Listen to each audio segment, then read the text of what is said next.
been driving for a while and you feel like you've hit a plateau and you're just not improving anymore. You've upgraded your hardware, but you're still not able to be as fast as you would like. Well, guess what?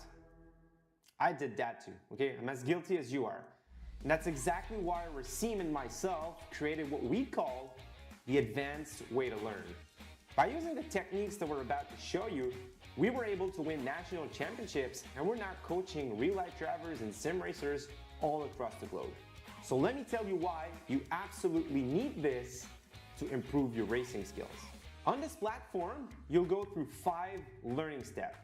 The first one is going to be to watch video lessons so you can take in all that theory. The second step will be to answer quizzes. We've created some questions to test your knowledge. Next, you'll have to partake in challenges. Here, you'll have to prove to yourself that you can apply what you've learned.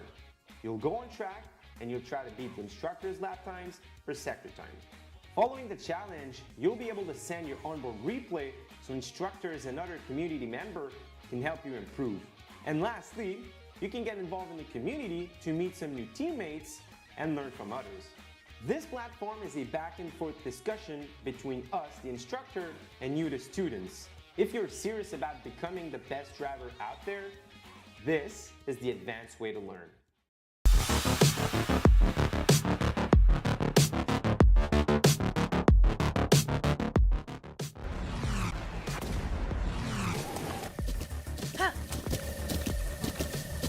With the Butt Kicker Gamer 2, what you see and what you hear is what you feel. Butt Kicker. The future is feeling.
Hello everybody and welcome back to the PRL GTP and GT3 Sprint Series here live on RaceSpotTV for round 2 from Spa-Francorchamps. What a start to the season we had 1 week ago at Canadian Tire Motorsports Park. It was carnage and then rain fell. It had just about everything in between as well. There's very little chance of rain falling here though, somewhat surprisingly in the Ardennes Mountains as we get ready for our second 1-hour race of the season. Myself, Ian O'Leary and Darren Thacker will be with you for the majority of this season, and this is more like a multi-class kind of circuit. Mosport is a multi-class track, if you like, in terms of where real life racing goes, but this circuit is synonymous with multi-class racing. It's a bit wider, might work a little bit better than what we saw 1 week ago. Yeah, and we don't just have four-wheel endurance racing here, we have two-wheel as well. It is just the home of endurance racing, it feels, particularly in Western Europe, and really excited to see what these drivers can do. This is quite wide compared to where we're going to be going next. Zolder, Road, Atlanta, they're going to be quite interesting, but yeah, a classic, I think, early on in the season here. Yeah, Zolder is going to be one that I'm particularly looking out for as to what the hell's going to happen around there. But otherwise, it's generally recognised multi-class circuits that we're going to this season. Last week, Pat Pelchat managed to take the victory in the GTP Series, and because there's only been one round, he's the current championship leader. Nathan Ray finished in second. Brandon Wilson got pole and fastest lap, hence why he's on the same amount of points as the driver who finished a position ahead of him 1 week ago. Darian Roy and Jeff Evans round out the top five, with Andrew Ellis just missing out on that top five. Matthew Denis finished in 7th place, and Matthew Luke, Neil Alexander and Barry Cochrane to round out the top 10. In GT3, we saw a great victory for I should get to the GTP team standings first, shouldn't I? Aerotechnics Nightblind Racing are currently on top here by 5 points ahead of Solpec Precision Racing GTP. Then that's, by the way, Pep Pelchat's team, who finished in second after the teams of 1 week ago. Parabola Cobot and Waterpack Racing are only separated by a point in 3rd and 4th. SRTE are 5th, just a couple of points ahead of Parabola Azure, with Fury Simsport 7th ahead of Project 91, Tech Sport Academy GTP, and SimCity Racing didn't score any points. As I say, Michael Brook did indeed win 1 week ago in the GT3 category, just ahead of Ken Copeland in a good battle between the two in the end. Brett Gardner finished on the podium as well, with Chase Wilson and Evan Henneman rounding out the top 5. Mark McDonald, Jim Felice, Jake Cummings, Chris Long and Miles Brown round out the top 10 there. And in the teams championship, the Wrong Stuff got the most points with 16 more than Tech Sport Academy by AMS. Championship Racing Collective were 3rd ahead of Driver Trainer, Motorsport Black and SRTE GT3, who are 5th in both GTP and GT3 team standings. Waterback Racing Back Row are 6th ahead of Rogue Racing, who have just a point over Driver Trainer Motorsport Green. Tachyon Simsport and Rare Racing bring up the rear of the top 10. So those are the team's standings, and indeed the driver's standings as well. Let's, before we go any further, thank the sponsors that make these broadcasts possible. Starting with Advanced Sim Racing. Owned and operated by passionate sim racers, Advanced Sim Racing designs and builds the sturdiest and most durable aluminium profile racing simulation cockpits available in the market today. All PRL members also get a 5% discount on ASR products using the Precision 5 coupon code. RaceBox offers mid and high-end button boxes for sim racing enthusiasts. From the casual gamer up to the most meticulous sim racing driver. Competitively priced and carefully handcrafted, our button boxes are an enjoyable addition to any sim racing setup. Visit raceboxsimracing.com and get a 5% discount using the Precision 5 coupon code. The Bookkicker products add incredible immersion and realism to every game. Feel every nuance and truly put yourself in the driver's seat. Moradness is a performance lifestyle brand motivated by motorsport and founded by professional race car driver Daniel Morad. For more information, visit moradness.com. Mr. Hedge iRating Photography. Capture your finest, proudest or simply worst moments from your hobby in up to 8K resolution. A great addition to any sim room. And finally, Advanced Motorsports. Get ready to learn to be fast with Advanced Motorsports. Follow them on their socials to become a better driver. And a big thanks once again to all of those sponsors who make these broadcasts 5 nights a week on RaceSpotTV possible. The Precision Racing League will, of course, be having a couple of nights off before we return for the Cup Series at Talladega on Sunday night. But we've got an hour's long racing to enjoy here first. And even before that, we've got a qualifying session as well. I'm always fairly sceptical about how important a qualifying session is really going to be around the circuit like this one. But we did actually see at Mosport that being up towards the front may just help you stay out of a few of the inevitable early incidents, and maybe it will carry a little bit more weight, this qualifying session, than a session round Spa normally would. Yeah, and also compared with the fact that last season we had some shorter races, we've got a little bit longer to get our racing done this season. These drivers may find that qualifying is less important than it was, a few months ago. But equally, I think qualifying can really give the drivers a little bit of a kick and that confidence boost going into a race where an hour's worth of racing, you need a bit of confidence going into it, because if you feel like you're slightly off the pace, you're going to have to try and work out where it's going to come from, and you're going to have to find it quickly in the race. Otherwise, you're going to find yourself too far behind with not enough time trying to make up that ground. But yeah, clearly going to be a circuit where I think we're going to see lots of driver movement up and down the field, overtakes happening right around the circuit. So I don't think qualifying is going to be too crucial overall. But you can see that the times are already quite close to the top of both standings. Tony Costello, I don't think, was quite taking that as a properly serious lap. His line through Blanchimont didn't quite suggest as much. Brett Gardner was on the podium 1 week ago, battling with Michael Brooks in one of the other Ford Mustangs, actually, throughout much of the race, but did eventually fall back, despite maybe even leading a lap or two, but he was certainly close to if he didn't. He'll be looking for another podium to just consolidate that for Tech Sport as he goes into the final few corners. Looking to get the run out of the bus stop chicane best as he possibly can. These drivers are 18 seconds slower than the GTPs around this circuit, and with over a 2-minute lap, that should mean lapped every 7 laps or so. Brett Gardner goes to the top, and that's a good start for him. Here's Nicholas Schwartz in the Acura. Got to say, good variety in the GTPs this season. We've got Acura, Porsche, Cadillac, 1, 2, 3 as things stand, but no BMWs, which a car which people don't really seem to enjoy very much. No, we don't see it very regularly, do we? And it's nice to see a little bit of variation at the front. It's something that you don't always see a lot. Some series will use a certain car and everyone has to follow with it. But it's nice that the drivers can kind of, use a little bit of their intuition and choose their favourite, or really the car that suits them best. And it's nice to see the Acura going around this Spa-Francorchamps circuit. And looks great. I mean, the green and yellow on Schwartz's car looks great in the Ardennes. Acura. Anyway. Sorry. Anyway, I think that's what you do with a hangover. Anyway, Nicholas Schwartz into the final couple of corners here in the Acura, as it's more commonly known. We'll see if he can get the run and use that hybrid power to get anywhere near Pat Pelchat, who is miles ahead of the field now. It took him a lap to get warmed up, and now he is properly warmed up. 1.1 seconds was his gap. Edwin Onofre, though, goes a 10th behind. Casey O'Brien gets up to 3rd, but still 1.1 seconds behind. Nicholas Schwartz only makes it to 7th. Brandon Wilson only 13 thousandths behind it. That very much suggests to me that this is a session and a car in which you just need to build up your lap time, really. And that's exactly what everybody's doing by Pat Pelchat there, by the way, going about 3 seconds quicker on his second lap than he did on his first. Yeah, Pat Pelchat has such pedigree in this particular championship. In the GTPs last season, he took 8 wins out of 9, and his drop round got him 54 points. I mean, he was in absolutely scintillating form. It's going to be tough to beat, but I think Brandon Wilson getting 13 thousandths away is a good sign for maybe we're seeing a little bit of a battle develop throughout the rest of the race, and maybe throughout the season. The 919 not necessarily going to have it all his own way, and there's lots of drivers in this series that are going to be quite hungry, I think, for an early, a good start to the season, and they're going to be chasing him right from the word go, and you can just see that with how close it is at the top. Yeah, absolutely. Into the first corner for Devin Young, who gets up into the top 5 for the first time. Bradley Holly in 4th place as well, by the way, won in the Truck Series. I think they were at Talladega last night, actually, as well, and so he adds to his ever-growing list of race wins.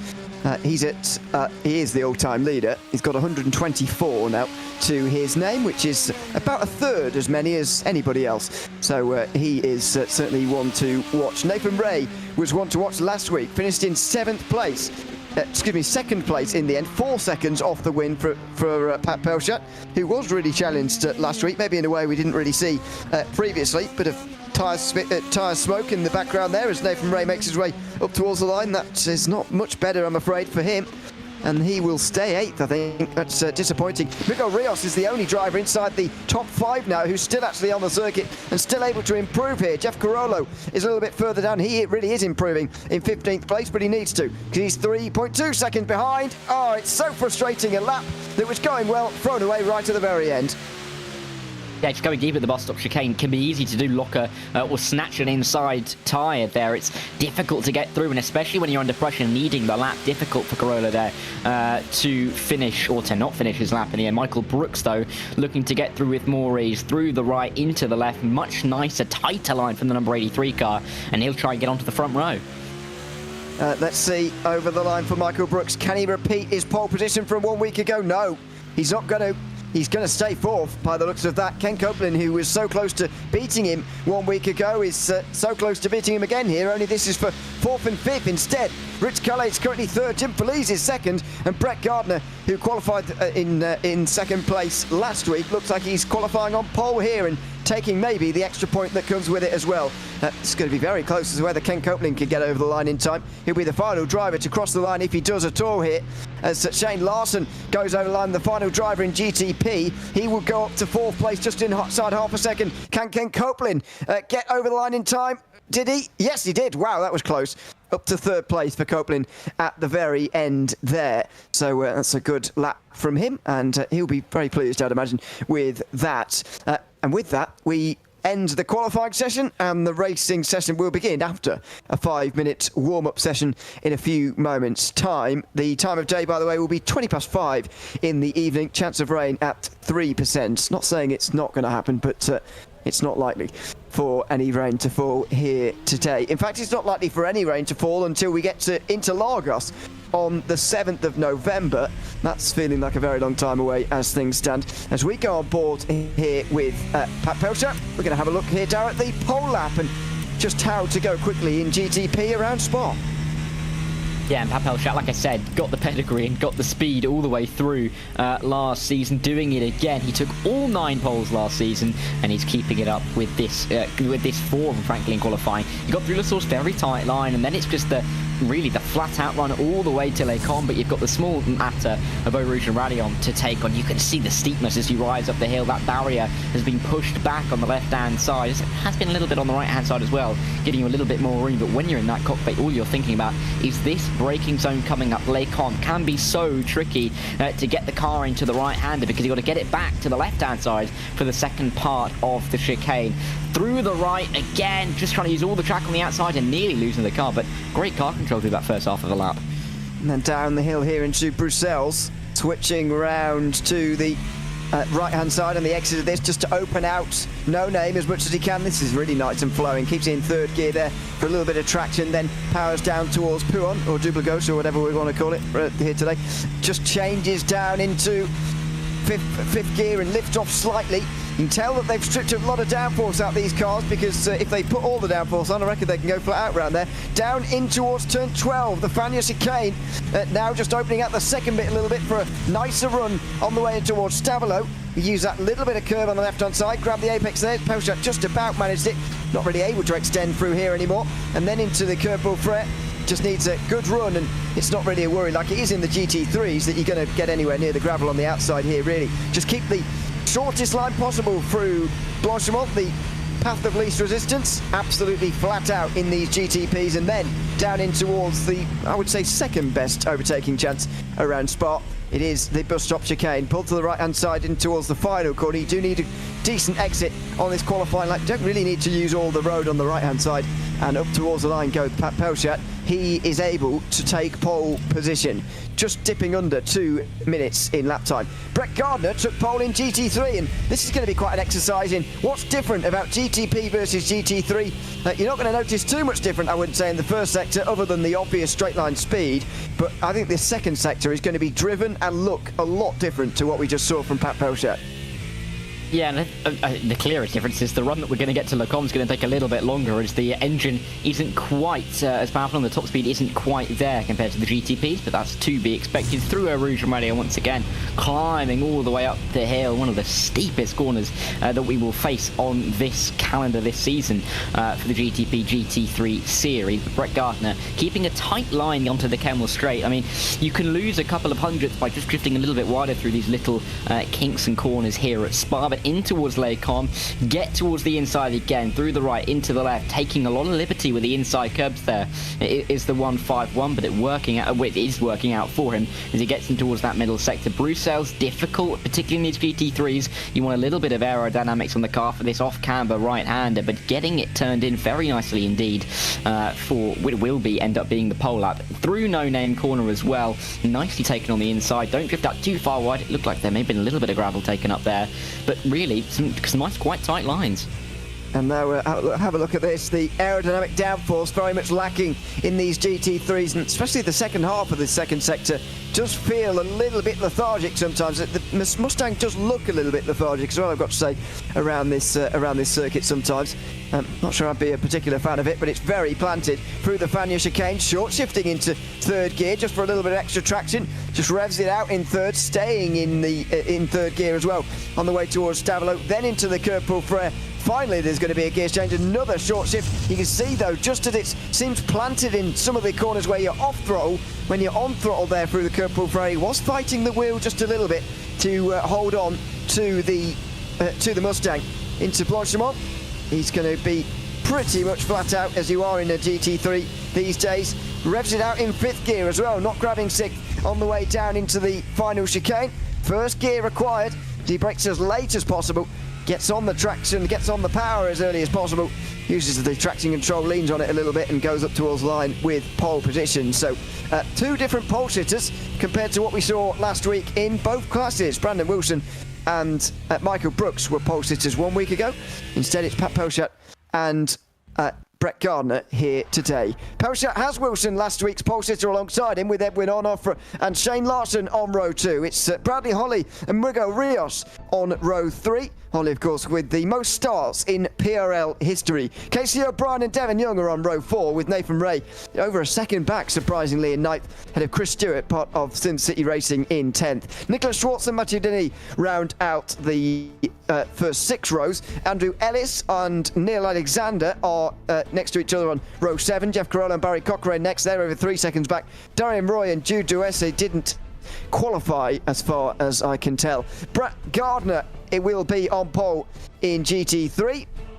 He will be alongside Jim Feliz on the front row. Ken Cullinan and Rich Calais will be next, coupling with a very late lap, of course, to get there. Michael Brooks 1 week ago was on pole, now he's 5th, ahead of Joey Costello. Chris Long and Jake Cummings are on row 4, ahead of Tony Costello and Adrian Kukalas, in the top 10. Adam Ostrich, Miles Brown are next up, followed by 13th placed Eduardo Aguiar. John Crowder is 14th, with Ian Brown and Sean Stecker on row 8. It's Matthew Maturo and Marco Janssen next, ahead of Peter Moller and Kyle Robertson on row 10. And we'll keep going here. Mark Kalin, third most starts in PRO history, is 21st, ahead of Mark McDonald. Dan Elgin is 23rd, ahead of Sean Murphy. And Evan Henneman, 25th, ahead of Doug Evans. Barry Surin and Nicholas Collender, row 14, with TJ Yankee in 29th, and Jacob Spanjic in 30th place. That makes up overall, by the way, a 48 car grid. Absolutely massive. We're going to get a full formation lap here, by the way, as well. So this is going to take about 3 years, but huge grid, Darragh. 48 drivers ready to go racing here at Spa. And aren't we lucky to have this full formation lap for us to be able to fill before we get to go racing? I mean, you can see the grid, though, out the back of the safety car. Well, the pace car, at least you can see the GTPs there. But the amount of GT3s we have, it's just going to be an absolute melee, particularly on that first passing when we see the GTPs starting to lap the GT3s. It's going to be absolute carnage. Realistically, you can overtake, or the GTPs could try to overtake the GT3s at pretty much any corner at this racetrack. But in some corners, you're going to have to be more careful than others. But there's no doubt that if given the opportunity, these GTP drivers are going to go for it. But we're going to have to wait a few minutes before that. And for these GTPs, they're going to have to survive that long and can't get caught up into too many battles. Otherwise, they're going to be fighting for their lives after about 10 minutes in the GT3s. Yeah, I mean, as I said, 18 seconds, between the two classes in qualifying. I reckon that's going to mean they'll be lapping them every 6 laps or so. If we're going to get the 31 laps predicted, then that is, by my maths, 5 laps for these GTPs. There were 7 last week. If you're interested, at Mosport, Brooks was 7 laps down by the end. And we did see a relatively long retirements list as well of 7 names in the end. Maybe less than some would have expected, but like me. But yeah, still 7 out of about 49, so about 7th of the field that we had 1 week ago. Another thing about the chances to overtake are will they even bother in this first half of the race? They do have to make a pit stop in these races. Of course, they are limited by fuel. The GTPs have 85% of their normal tanks. The GT3s have 65%. So I think for the GT3, pit stops are going to be quite set in where they're going to be. It's going to be about on halfway. But in GTP, you've got a bit of time to play with there. Just wonder how much in the first half of the race they'll be saving a bit of fuel to make their life easier in the second half of the race. Yeah, but of course, trying an undercut and overcut can be difficult in these multi-class races, especially when you don't really know how much traffic you could come out into and how quickly you could catch maybe a couple of clumps in front. So it's very difficult to judge if you're a GTP, but some of these guys are so experienced in not just these cars, but this series in particular, and will kind of have a little bit of an edge in that regard.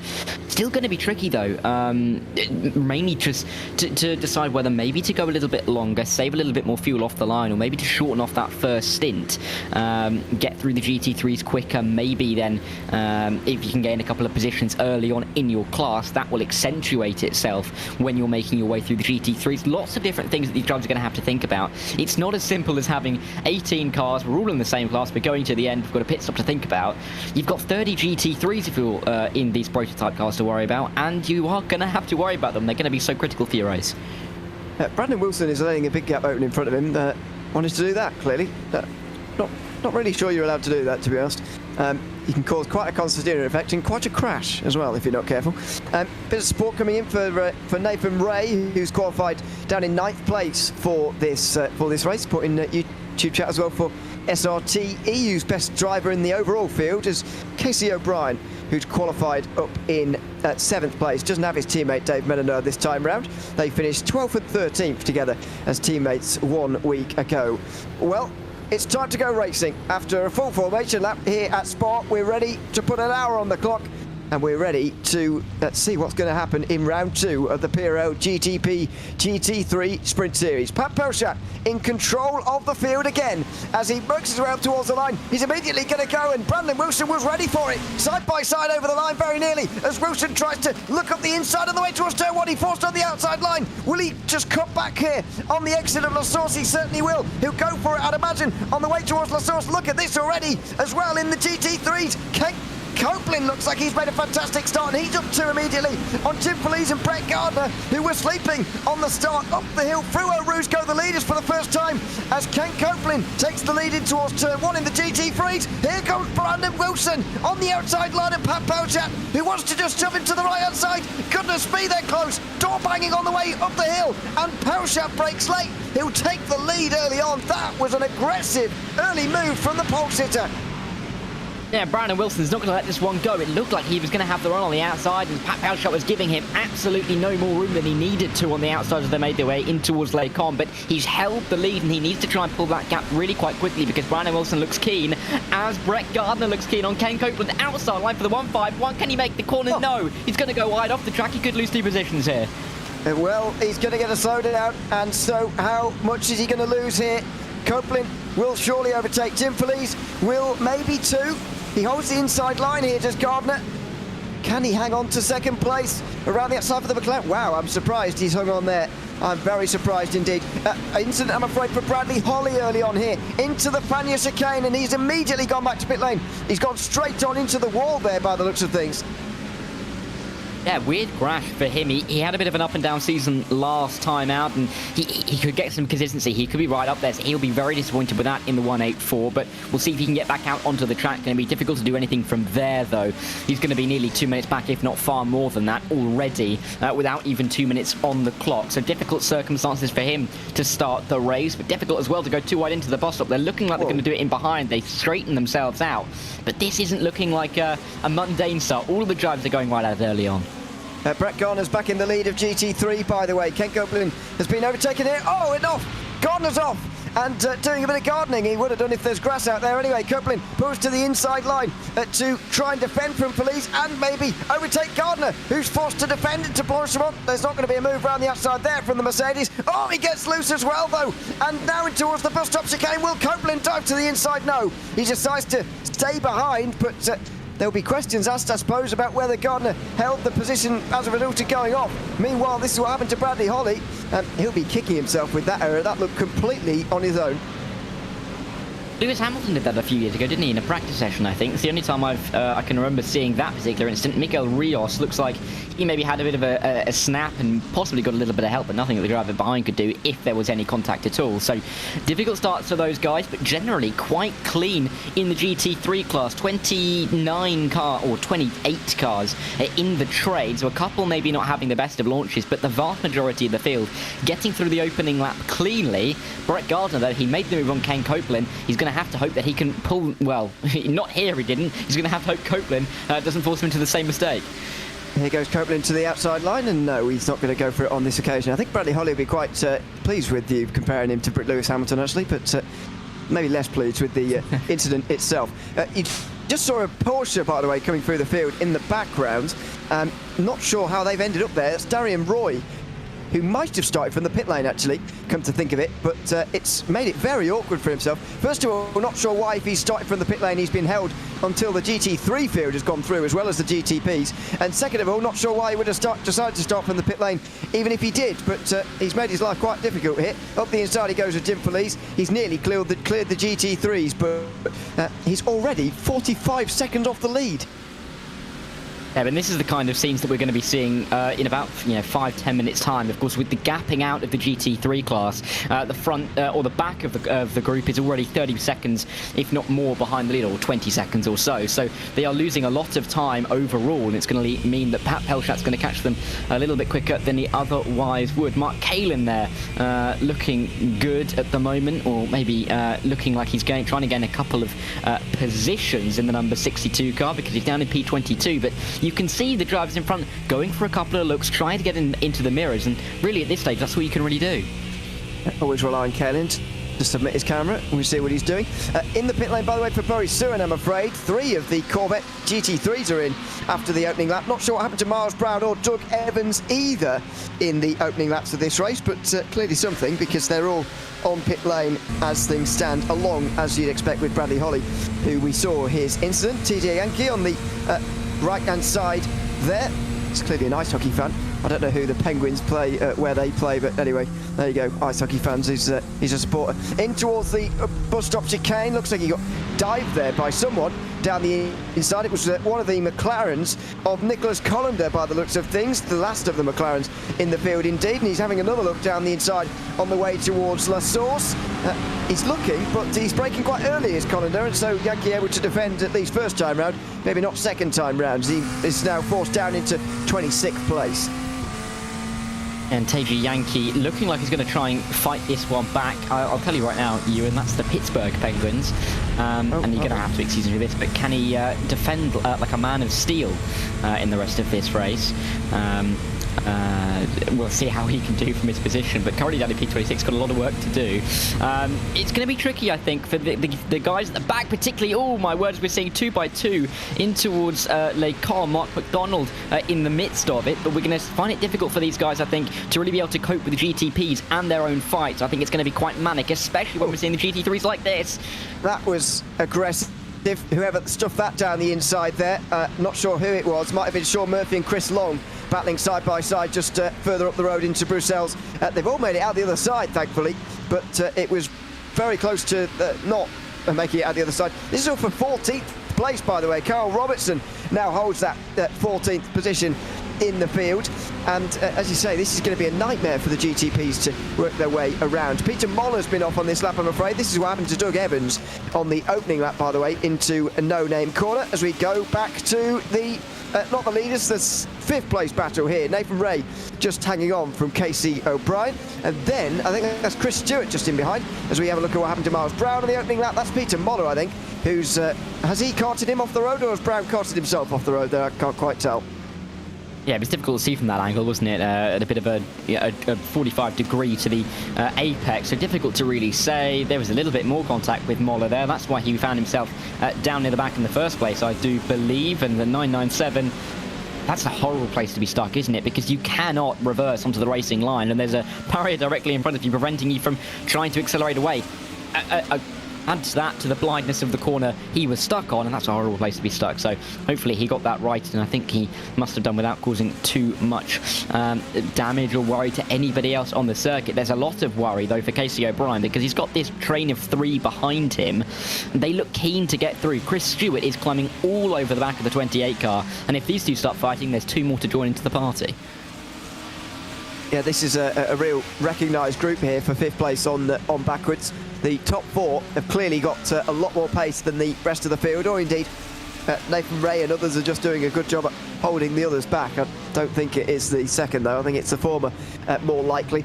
So they make their way to the end of lap number 4. It's at the end of lap 5, I'd imagine, where they'll catch Peter Moller, who's now a minute, it's not Peter Moller anymore, he's come in the pit lane.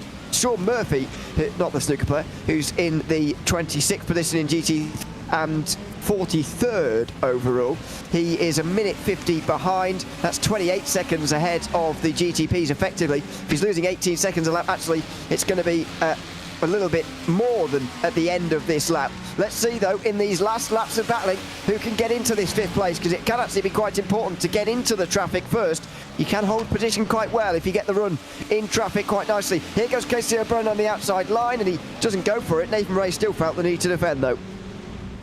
Yeah, and I think we're going to see a lot of what we've just seen down in towards Les Combes. Drivers using the slipstream really all the way nearly to the braking zone, and then that fanning out. Drivers may go to the outside, they may go to the inside, but we're going to see that happen time and time again as drivers look for a move up at Les Combes, because it's so difficult to make the move through this part of the racetrack. If you can't make it at Les Combes, I mean, your next good opportunity to make the move is likely down at the bus stop chicane, which is going to be another minutes and a bit away. So these drivers know that they've got to look for it, if nothing else, if they're not able to quite go for it. But just applying that pressure, turning the screw, is exactly what Chris Stewart is trying to do here. But he's going to have to be careful, because Devon Young is climbing ever closer onto his rear wing, and this could become a three-way battle, as little wide moments like that aren't necessarily going to help your overall pace. No, not quite. You do need to be careful on off-tracks, of course, around Spa, maybe a little bit less than you used to, but even so, you do need to be relatively careful. Only 15 incidents before you start getting a drive-through penalty. First traffic of the day then, and this could be, it is Peter Moller, Sean Murphy and Chris Long, who are already a lap down, so I think the gap to the lead is slightly miscellaneous or slightly wrong. There's Sean Murphy, and there's maybe the reason why he's down at the back at the moment. Bit of damage to the front right corner of that Ferrari, going very slowly through here, and a number of drivers having to just took their way around. That was Devon Young, who very nearly crashed into the back of him there. As we go back to the 2 leaders in GT3, they'll be lapped in quite some time, I'd have thought, but Ken Copeland wants to be first by the time he gets there. Up the inside in towards Malmedy, as Brett Gardner got a little bit loose on the curb just at the previous corner. Copeland tries to take the position, but his run's not good enough into Bruxelles, and Brett Gardner hangs on to the lead. It looked like the 151 maybe took a little bit too much of that inside curb and slid a little bit coming through that corner, giving Copeland a bit of a chance. This is Shane Larson fighting away with Brandon Wilson. They're making their way through the GT3s, and this is really all the big pack of the GT3s wide from Brandon Wilson, a flashing of the likes from the 117. Clearly a little bit of unhappiness between these two, but they're going to have to be civil with each other, because the amount of GT3s that are in front of them is not looking like it's going to be a comfortable experience for the next couple of minutes. It looks like Pat Pelchat has been able to get clear as a result of all this, by the way. Brandon Wilson, though, gets a good run on the way in towards Pouon. It goes round the outside of a couple of drivers. Goodness me, that's brave. Very brave on the GT3s, who are already on the ragged edge through there, but it's worked for him. Look at the gap he's got over not only Larson, who we're on board with there, but he's actually got a lot closer to Pelchat. Larson gets caught up with one of the McLarens. That could have been awkward. The 2 leaders, though, only separate by 3/4 of a second. Pelchat, though, puts another car between himself and Wilson, who skips up the inside of the way towards Kerpel-Frere. The gap, though, over a second for the first time. And it's looking good at the moment for Pat Pelchat, using the GT3s to his advantage, or at least Brandon Wilson not really getting the run through them that he maybe would have wanted. And Shane Larson is a little bit further back from the number 4 than he was before we got to the GT3s as well. So a little bit of spacing out between these guys and some flashing of the lights, but you can just see how many more cars Pat Pelchat has got to overtake before he gets to Brett Gardner. And these two at the front, the 151 and the 45, they're still going at it side by side in some parts of the racetrack, so it could get a little bit interesting when the leaders meet the leaders. This is going to be quite busy, I would suggest. Over the hill they go. Ken Copeland is very close to Brett Gardner. Does he push or does he go for the lead? He's going to push. He doesn't go for the overtake this time round. He decides to just push the Mustang. Now look in the background. Where are the two overall leaders? Oh, goodness me, look at this. It's all going on back here. This is down in 6th place with Casey O'Brien, Chris Stewart, and then just behind Devon Young, who's just been overtaken. Oh, goodness! Over Radion. Chris Stewart very much overtook off the circuit there. He might well land himself in a lot of trouble for that. But no, he seems to have gotten away with it, actually. And, well, he's certainly overtaken off the track there to get an advantage. So I'm not sure what the stewards are going to say about that. But there's no doubt he was off the road there. Yeah, and slightly lucky that they have pushed that wall back, because he may have been finding himself close to, if not in a barrier, had that wall not been, or had it been there where it had been a couple of years ago, I should say. But very, very scary moments for Chris Stewart as he ran through Rouge and Radion, and it's exactly what we were talking about in terms of drivers having to be careful with the traffic, and the traffic really going to be dictating how their races run, because if they can get through it effectively, they're going to find themselves a lot higher up the order than they otherwise would be if they maybe have a couple of incidents with the drivers around them. This is the view from the number 7, and I think this is where we're going to see drivers go either side. Goodness. And Janssen has to lift off. I mean, Janssen makes a very big effort there to make the circuit, and the GTPs just did not at all. So, you know, fair play to Marco Janssen there for abiding by the rules, but I'm afraid for those prototype drivers, they should probably be slapped with something for that, because they made absolutely no effort at all to stay on the road. Devon Young can see this evolving ahead of him. He sees Chris Stewart go bravely around the outside, and maybe he sees a gap opening there and avoids the McLaren. That's a bit more understandable. But for Chris Stewart, he saw what was happening ahead of him there, but just drove off the circuit to gain an advantage. And here he is, right on the back of Casey O'Brien, looking for 6th place, looking up on the way towards the bus stop chicane. Keeps on the inside line rather well, and he does take the place. But you wonder whether he would be in this position if he'd have abided by the rules one lap ago. And he'll argue that because of the ascent you take up Rouge and Radion, he couldn't actually see where the track went. But I don't think there's much else that he can say in that scenario. But he's made his way through the GT3 up towards Rouge and Radion now. There is one more that he might have to face in the middle of the corner. We'll follow this one along as they go up the hill once again. I think he's going to be able to do a little bit of an up and under. Yes, he is. And then be able to get the move well before we get onto the Kemmel Straight. They're going to go either side of another GT3 as well, as they're going to go side by side. Are they? Not quite. But this is a battle that is raging on despite the traffic inside for Casey O'Brien. Not going to work out this time. No, the break's a bit too early. Quarter of the race gone, by the way. 45 still to go. 45 minutes, that is, still to go here at Spa. We should be expecting about 30 laps, by the way, not the 31 that was forecast at the start of the day. That will be almost impossible, given the traffic that we've got here. There's a lot more GT3s than GTPs, I've got to say. This is Tony Costello, by the way, who's, I think, had to drop back to pit lane, if I'm not mistaken.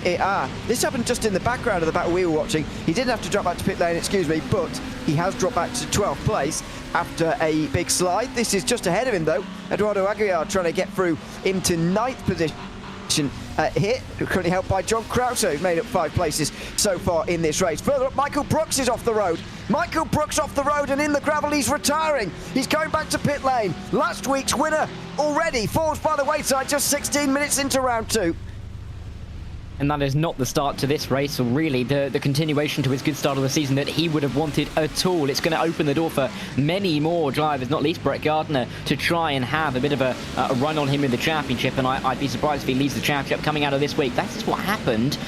Oh, that looks almost like some kind of technology failure there. It's difficult to see what happened. Look at this. Look at the contact here. There it is. Oh. It looks like that's... we'll have to get a view on board. I think, though, that... Here we go. I think this has done suspension damage. Have a look at this. Bang. Yeah, look at that. Heavy, heavy damage. The front right corner destroyed as a result of a very slight bit of contact with one of the GTPs. That's really unlucky for Michael Brooks. Yeah, the slight, it's glancing really, isn't it, the contact? It isn't the biggest hit that we have seen by any stretch of the imagination, but enough to, you know, take him out of the race and out of complete effectiveness, and really kind of put a bit of a dampener to the momentum he built up last week. But he'll come back next week, I have no doubt, at Zolder and try and find out what he can gain there. But such difficult, and difficult as well when as a GT3 you're just being overtaken as by the GTPs, and you can just say I was just letting them through, and then the GTPs maybe don't act exactly how you expect them to, and yeah, it can be quite irritating, can't it? A real shame for him to have gone from the highs of 1 week ago to, I'm afraid, a bit of a low here at Spa. He was running well as well inside the top 5, but afraid that has all come to an end. Side by side, meanwhile, for Carl Robertson, who's continuing to make up positions here on this time. Mark McDonald on the outside line. Good run, actually, from the McLaren around the outside here, and he gets through into 13th again. Carl Robertson has made up 6 places so far. McDonald's made up 9, though, so these are both big movers up through the field. That was a bit of patience shown to them by one of the Porsche GTPs. Looks like Duke Duesse to me in the 85. It is indeed. He's currently running in 15th position. These GTPs showed a bit more patience towards the GT3s, then I think the slower class may like them a little bit more, but that's not likely to happen anytime soon. Casey O'Brien goes through on Chris Stewart, and so he retakes 6th place that he lost a couple of laps ago. Yeah, wide of Blanchimont though, and he might open the door in towards the bus stop. Casey defending the line and should have a much better run through this final chicane than his rival, as Chris Stewart was a little bit tight on the inside and wouldn't have got the best of runs out of the corner. This is side by side though for P number 12. Difficult into Blanchimont with the GT3 in the way.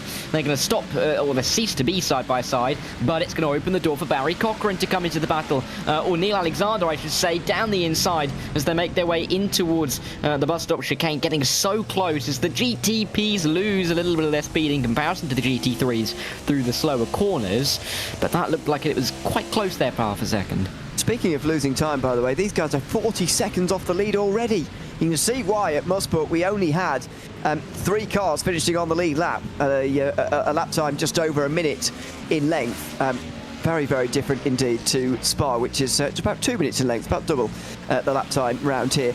The leaders, though, are in clean air now. Pat Pelchat leads by 2.5 seconds ahead of Brandon Wilson, then Shane Larson, who's putting that pressure back on again in the Cadillac, the first of the Cadillacs in the field indeed, as we've got all 3 of our manufacturers that are represented in this field, represented in the top 3 of this race. We go back to Jake Cummings, who's in 5th place in GT3 now. Rich Calais just ahead of him. Jim Feliz in the McLaren as well. It's a bit quieter for everyone actually, as the GTPs have mostly made their way through on the slower class, so there's a few laps of respite before it all begins again.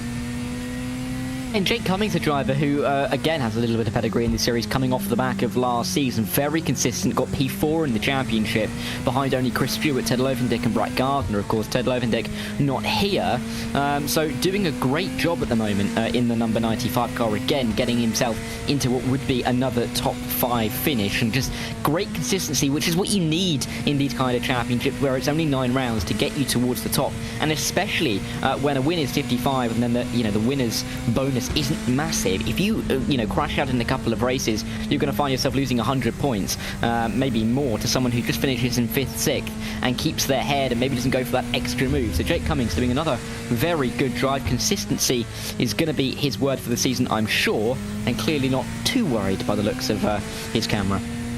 No, sits very upright in his seat, but it's what we always look at when we get a view as to what these drivers are doing. First of all, their setup, which you can't really see a lot of there, but also that the seating position can vary wildly from driver to driver. Some drivers like to be miles away, it's almost as if they're reaching out and can't touch the steering wheel any longer, and some like to sit much up close, like Jake Cummings here, who is very much upright and up close here in 5th position. I say Rich Calais is the driver just ahead of him. He just had a look to his left-hand side, probably having a drink. As Shane Larson gets through on Brandon Wilson. That's happened away from our cameras. Wilson's got off here, I think. Or if he hasn't got off, he's lost a lot of time. And there is the plume of gravel smoke in the background. I think we can join the dots here.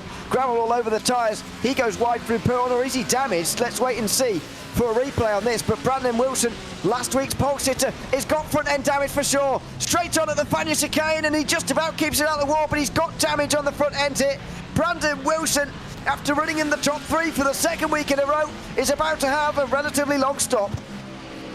Yeah, and was it on his own, or was there a little bit of help? We'll have to wait and see. Still going off the track. We're going to watch it now. The yellow and black car running all the way through Bruxelles, getting through on the GT3. There's another GT3 up front. Gets into the corner, misjudges it a bit. Well, that's a bit of a weird one there. Well, Larson was the main instigator in that, I'm afraid. So Larson gets into the rear of Wilson, who spins around and then gets smacked by Larson in the front left corner, excuse me. So he slows down for the Porsche. I know he's offline slightly there, Wilson, but Larson has hit the back of him. Yeah, it's not much contact on that first initial hit, is there? But there is clearly a little bit of contact. And then the second hit, which is what seemingly damaged the front left suspension. But that's gutting for him.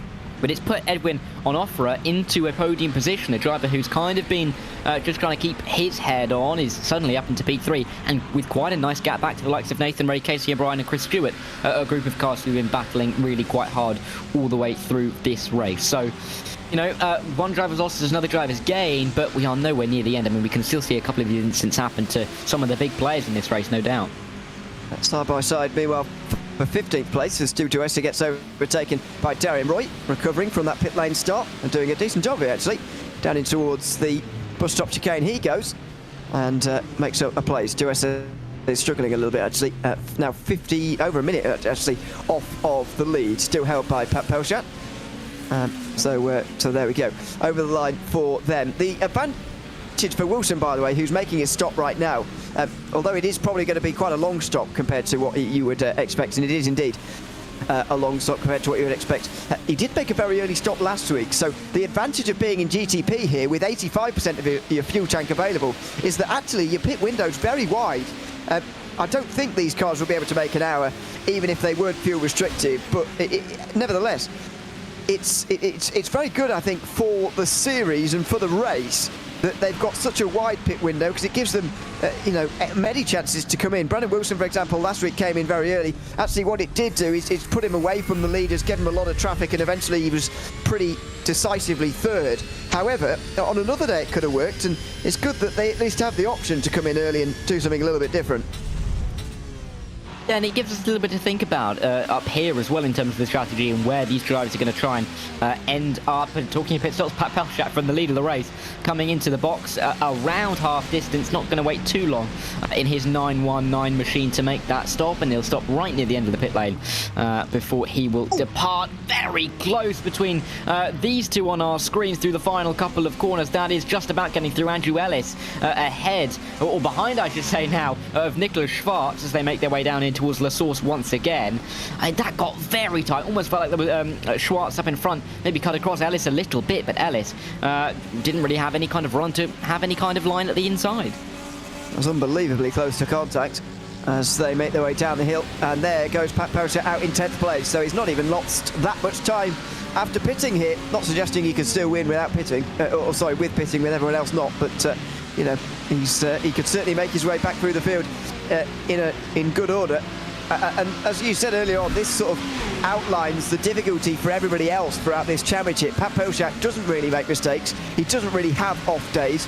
And so the others who finished in the top 5 last week need to be looking, well, you know, where am I going to finish this time round? And, you know, where's Pat Pelchat? How many points am I going to lose?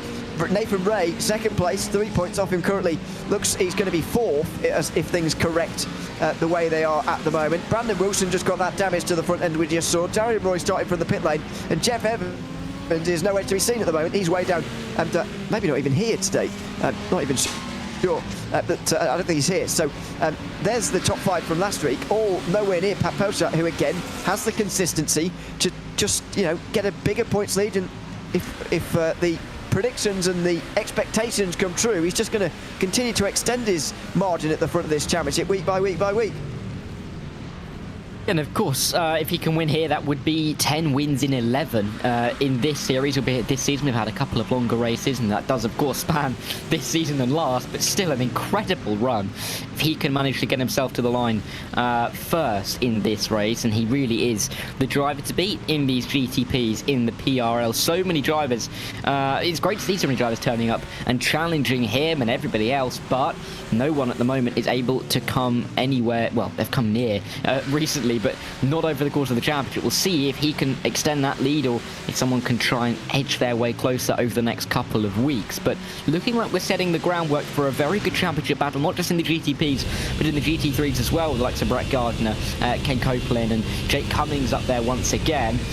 Mark Kalin would hope to be in that conversation as well, but he needs to make a couple more moves as he gets in towards Lake Com, and currently having a nice little battle for P16.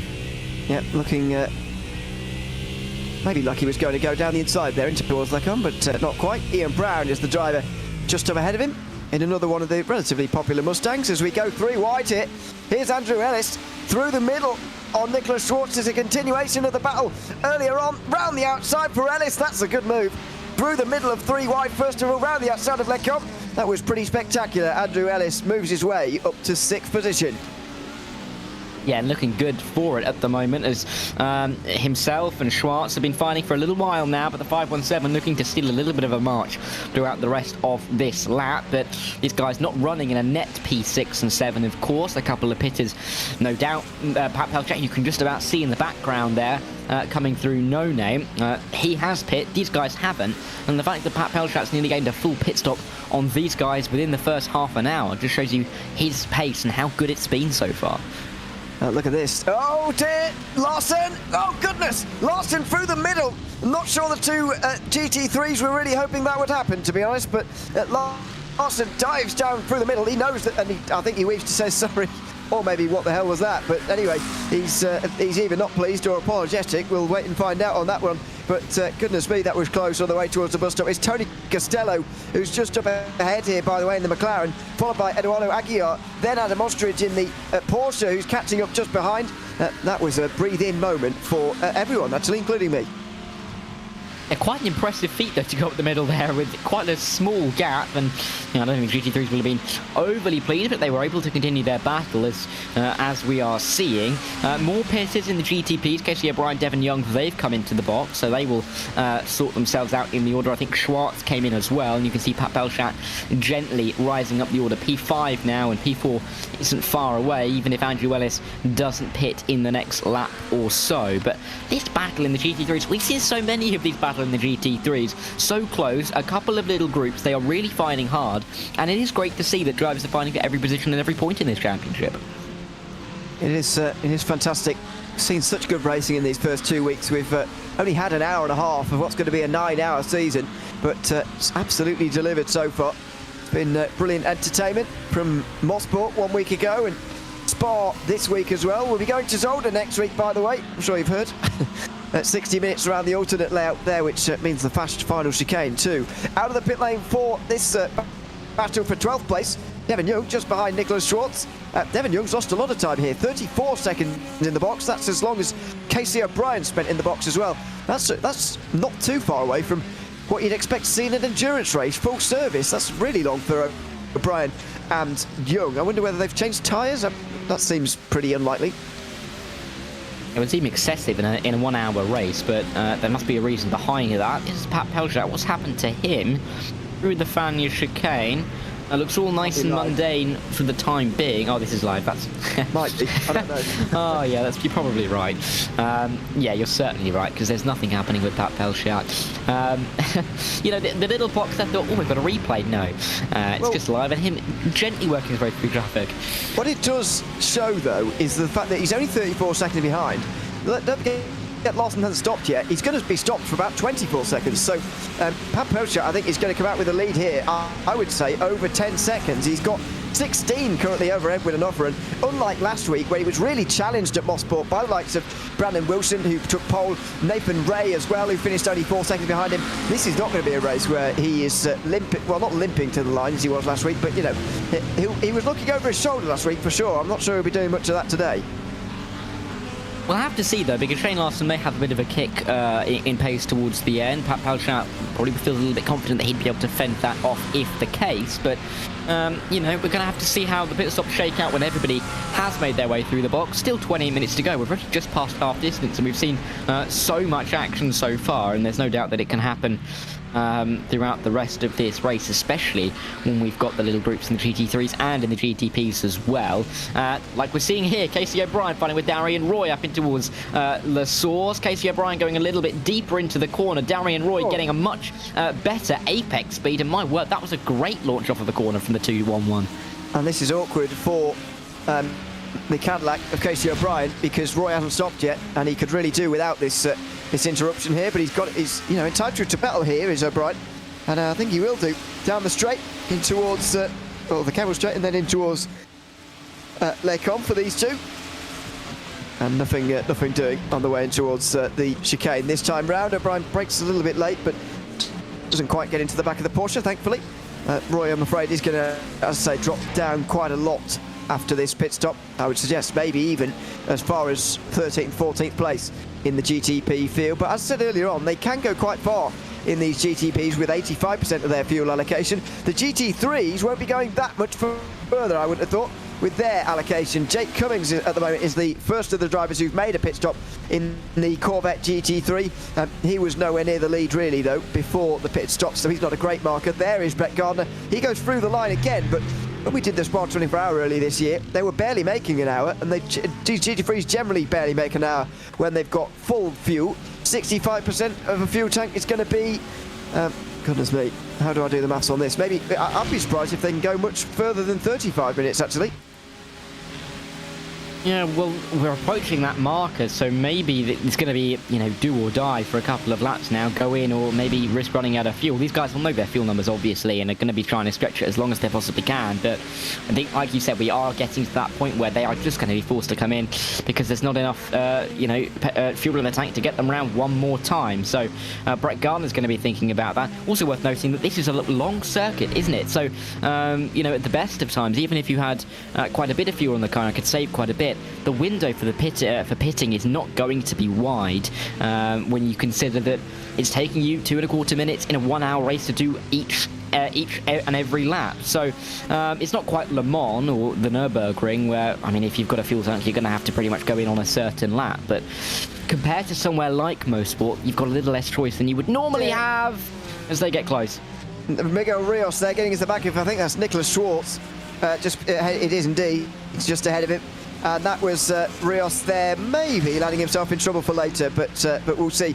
Schwartz is going to get back into the slipstream here, up the hill through a Rouge and This is the great thing about Spa. You can come back at someone on the way towards Les Combes if you're quick enough, and I don't think he quite is here. Schwartz in a straight line, Cadillac versus Acura, and nothing doing on the way in towards Les Combes this time around. Shane Larson in the pit lane, meanwhile, at the very head of the race. That leaves only Nathan Ray, Chris Stewart and Darian Roy to make their pit stops. And wonder how far behind Pat Pelchat he is going to be. I think that's the concern here, or not the concern, sorry, but the thing to watch here. How far is he going to be behind rather than is he going to stay ahead? Also interesting just to see if Shane Larson can kind of skimp down that pit stop time a little bit more, having stayed out a little bit longer. Unlikely, but let's see as that time does start to tick up. Pat Pelchat going to cross the line to start yet another lap. Shane Larson not yet moving in the box, and that means that Pat Pelchat will take the lead, but there is the movement from Shane Larson. He's not going to be that far behind. I don't think it's going to be any more than 5-6 seconds here. Yeah, I think it's going to be pretty similar to the margin that Pelchat had at the end of last week. 3 seconds, I think it'll be by the end of the straight, because Larson, of course, will have quite a good, such a good run onto the Kemmel Straight this time round. Still Nathan Ray and Chris Stewart, of course, to come in and cleanse the field. Here come the GT3s, and someone's reversing in the background there. One of the Ferraris can't get themselves into the box at all. Here goes Brett Gardner. He's out of pit lane. Ken Copeland carries on for one more. How's this going to affect the race, I wonder? Will Copeland be able to do a shorter pit stop and get back in the slipstream here of Brett Gardner, who's led now for most of the race? And we'll have to... It's going to be difficult, isn't it? But we can see all of the GT3s, and look at them all, flooding their way down pit road, and they'll all make their way out as they don't have to worry about hitting into each other clearly, giving them one less thing to think about in such a busy boxing area. Oh my word, that is Brett Gardner! Gardner, Rouge and Radion, and maybe just seen his race win thrown away and slipped through his fingers here. Goodness me! What a huge moment. He's still the first of those who's pitted, by the way. That's how far he is ahead of most of the field. But Ken Copeland surely is going to seize this opportunity. He's on colder tyres, of course. He just slides on the way through Eau Rouge. He's very lucky. He has hit the wall, has he? No, goodness me, he's very lucky to avoid the wall. But this is how it happened. He's just on slightly colder tyres after coming in pit lane, and I said that Mustang looks fairly loose on power. He nearly does an unbelievable job of saving it, by the way, but the car just would not have it, and he sees his lead slip away, surely. You could just see as well, for a split second there was, I think it was a GTP coming through. The speed at which the cars around him were going to be going there, unsighted as well as they rose up the hill, wouldn't have been a fun place to be if you were Brett Gardner. But he's still ahead of the likes of John Krauser for the time being. We'll see how long that lasts. Chris Stewart into the pit lane. This is now really the busy point in the race. Leader in the GT3 coming in. Will he now come out in the net race lead? We'll see after that pit stop, or that mistake on the exit of the pit stop.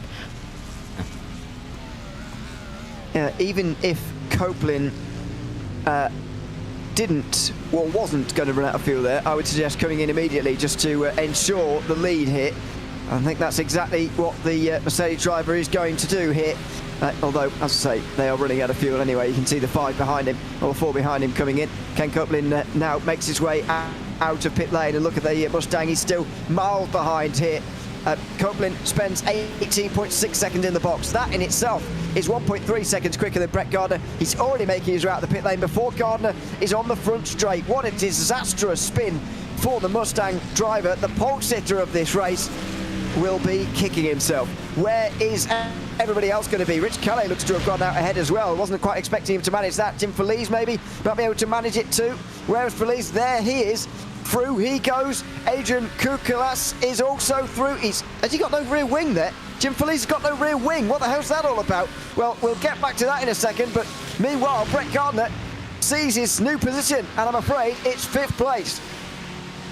Kukulas with a great pit window, doing really, really well. He was right the way down the order after qualifying and doing a very good job to try and recover his race. Brett Gardner will get that position with warmer tyres, with a little bit more momentum out all the way from La Source, but he will make his way in towards Les Combes, up into P4, and he's going to have fire under his belly to get back at Jim Feliz, but we don't know how much of a rear wing Jim Feliz has got, so he may be, rendered a little bit more incapable of defending for the time being, but his pace wouldn't suggest that he's losing a big heap of time, regardless if he has damage or not.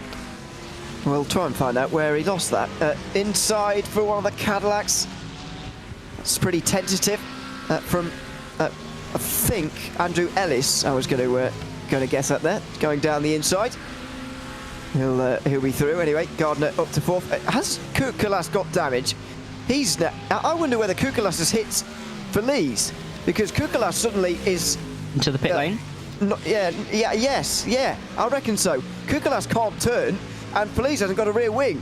So putting the 2 and 2 together, I wonder whether. Look at him. He can't turn for the life of him. Here's Feliz. Now they could be completely unrelated.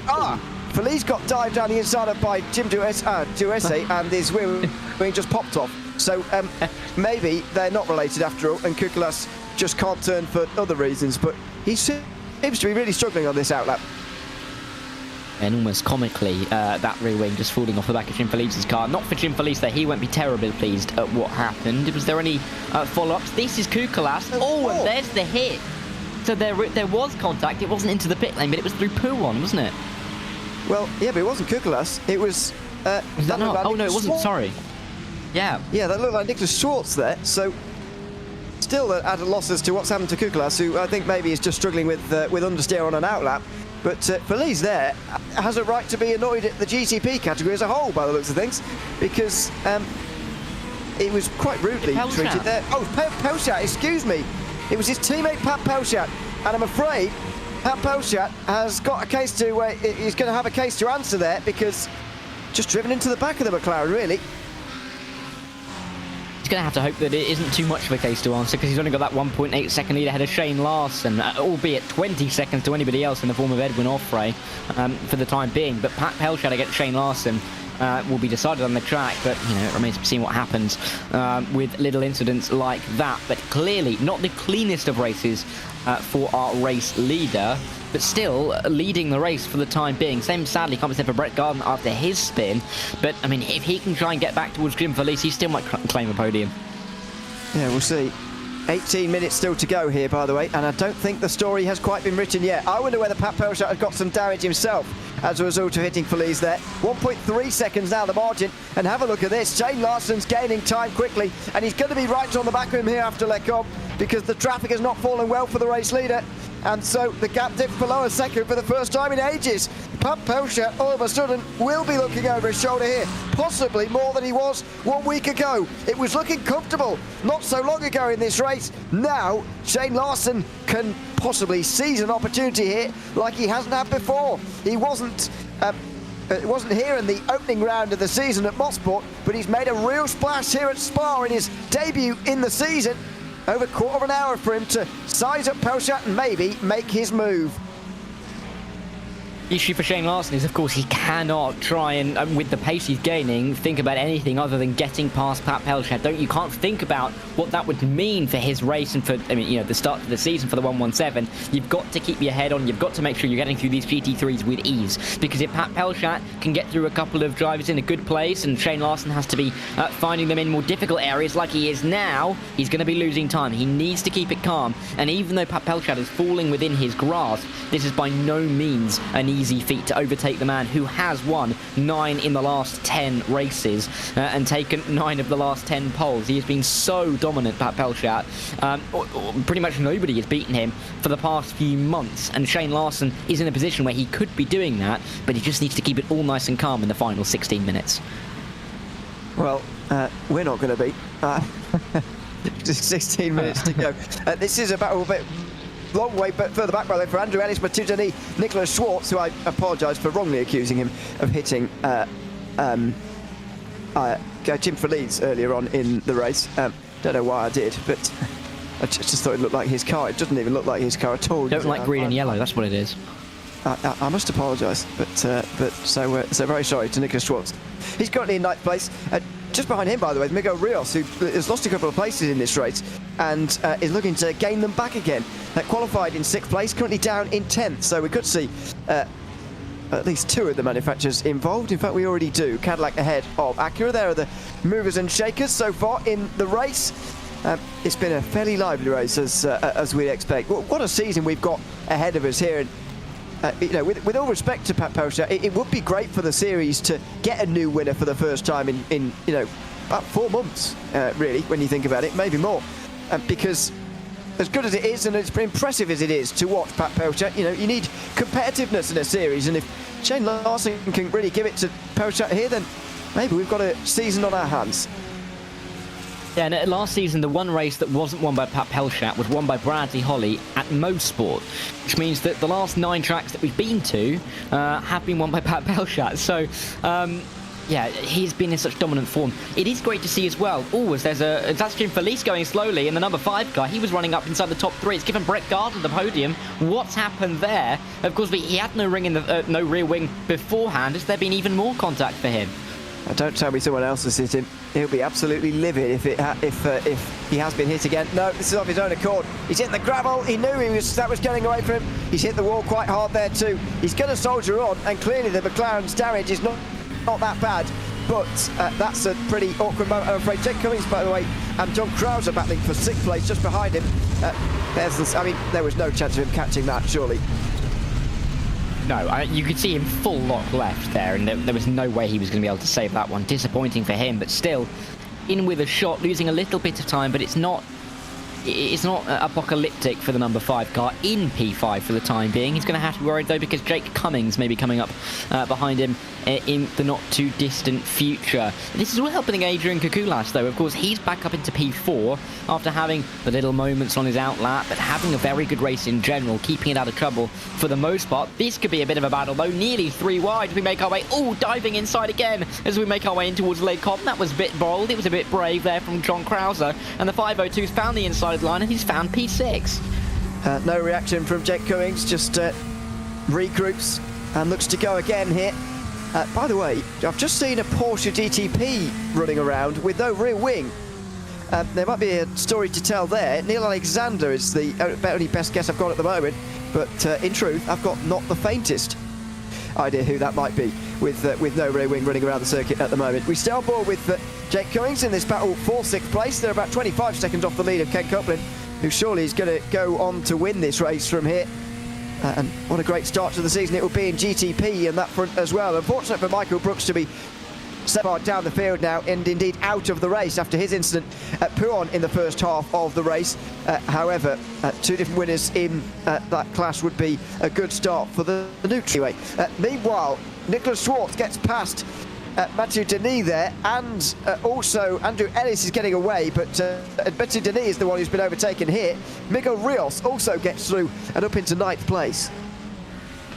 And some good battles and some nice close trains in the back end of the top 10, and even a little bit further down, and not just in the GTPs but in the GT3s as well. It's great that we have so many cars in these races, a little bit more than we had last season, of course, when on a Monday night we had not just the GTP GT3 challenge series, but also the LMP3s and GT4s, which have stayed on a Monday night. The split has meant that we can have these longer races, we can have these bigger grids, and it is absolutely great for us to watch. That is not the line at all. That's a couple of little mistakes. I think that was Schwartz going through there in that green and yellow machine. Indeed it was. Miguel Rios looks like he's going to be able to gain another position, but Schwartz running it on the ragged edge at the moment in his machine. In towards Blanchimont they go, one of the fastest corners on the racetrack. Can be so scary if there's any kind of pace differential, which there will be with the GT3. Either side they go. Schwartz to the inside, Rios to the outside. Rios will get the line through as Schwartz gets blocked off by a GT3. And what a move by Rios into P8 now. 8th position for Rios. As I say, he's gaining those positions back again after qualifying 6th and dropping back earlier on in the race. Could feasibly still get to maybe the top 5 here, but it would be a stretch with only 11.5 minutes to go. That's pretty awkward. One of the McLaren GT3s going quite slowly in front of him. He'll get through there, and now set his sights up on Andrew Ellis further up the road here. I wouldn't imagine Schwartz is going to be able to come back at him again on the way towards Lecom this time round. Bradley Holly, by the way, back in the pit lane further down the field. He is still in the race, by the way, after his crash down at the Fagnes chicane on the opening lap. At least he is still going. So these guys make their way through the first sector and into the twisty middle sector. 1.6 seconds here for Pat Pelchat with 11 minutes to go. There is the gap in visual form with no traffic around. Pelchat doesn't seem to have damage after hitting Felice, but he does have pressure from Shane Larson. Yeah, and it's not the most comfortable of times if you're Pat Pelchat or if you're Barry Cochran, because here comes Darian Roy. He pitted a little bit later the 211 than most other drivers, looking for the move as they come in towards Les Combes, and he's got it with ease well before the corner, and Barry Cochran going to have to concede that position. But back to Pat Pelchat briefly, because, you know, he's had that comfort over the last few months, not really been challenged. Shane Larson is really putting up a fight, not as close as he was maybe a couple of laps ago, but he is hanging around. Any kind of mistake from the 919 is almost certainly going to be punished, and you cannot afford that, especially when the gap behind is so large.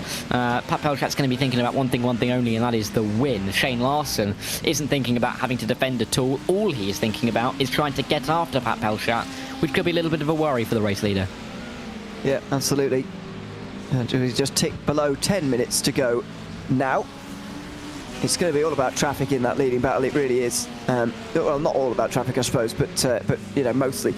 There's going to be traffic interference and could make or break the race. Pelchat does lose a little bit of time briefly, but then gains it back. You can just see it by monitoring the gap on the top left of your screen. As you can tell as well, by the way, we're getting into dusk here. We started at about 5:30 virtual standard time in Sim.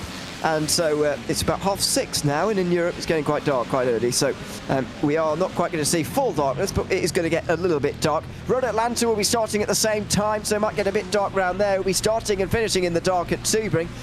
Could well be starting, if not in the dark, then in the very early morning sunrise kind of time, and into Lagos for around 7. But other than that, it's going to be daytime running for this season.